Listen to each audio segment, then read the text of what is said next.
जब डेवलपमेंट बहुत जल्दी हो जाते हैं तो थोड़ा गड़बड़ होते हैं।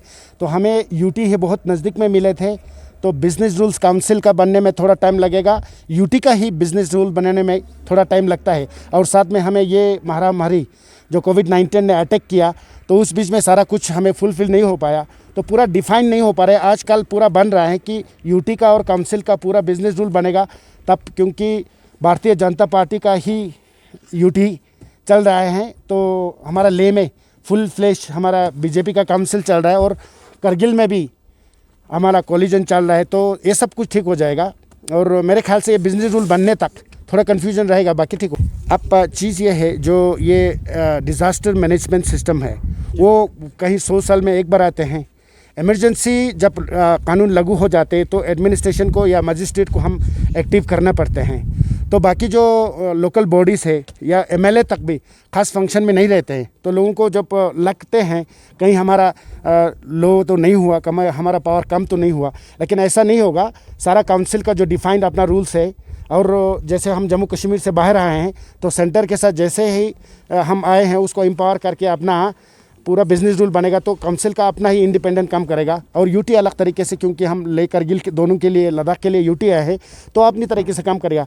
जब तक पीसफुली, जब तक वो एकदम स्मूथ फंक्शनिंग में नहीं आएगा तब तक थोड़ा कन्फ्यूजन रहेगा। हमारा बहुत बार हमारा कोशिश रहा है, अभी भी मैं पढ़ रहा था, ये जो एससी लद्दाख में नहीं है, एससी का कोटा 1% अभी भी रखा है, लेकिन ज़्यादातर हमारा 90%, 94-5% हमारा एसटी है, तो 45 से ऊपर का हमारा एसटी कोटा रहेगा और जनरल में जो सुपर हमारे लोग रहेगा। तो अच्छी चीज़ है, यूटी के लिए एक अच्छा खबर है कि यंग यूथ आप इतना ही तो चाहते हैं कि यूटी नया लद्दाख में उन हमारे जो सारे जो जवाने हैं, एजुकेटेड है, उनको नौकरी मिले, तो हमारे को ज़्यादा प्रेफरेंस मिल रहा है, अच्छी बात है।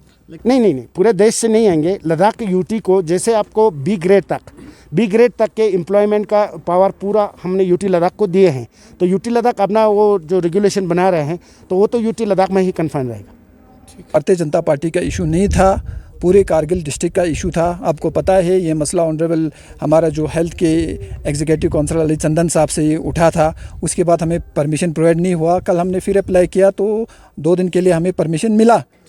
बेशक इन चीज़ों के ऊपर थोड़ी हुए है, अभी मीडिया के सामने मैं ये सारा ब्रीफ नहीं करना चाहूँगा।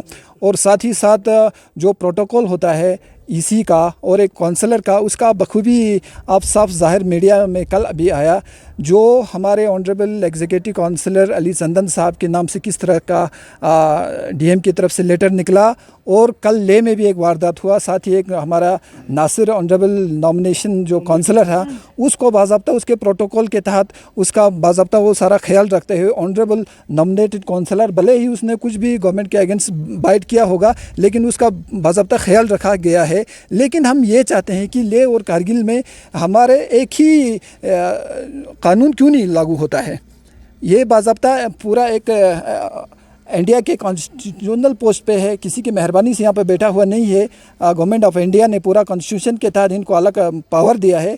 तो हमारा कहना ये है कि बाज़ाब्ता इनका भी ख्याल रखा करें। ये भी कोई मामूली आदमी नहीं था, एक हेल्थ का एग्जीक्यूटिव काउंसलर था, इसके बायस ये अनबन हुआ था।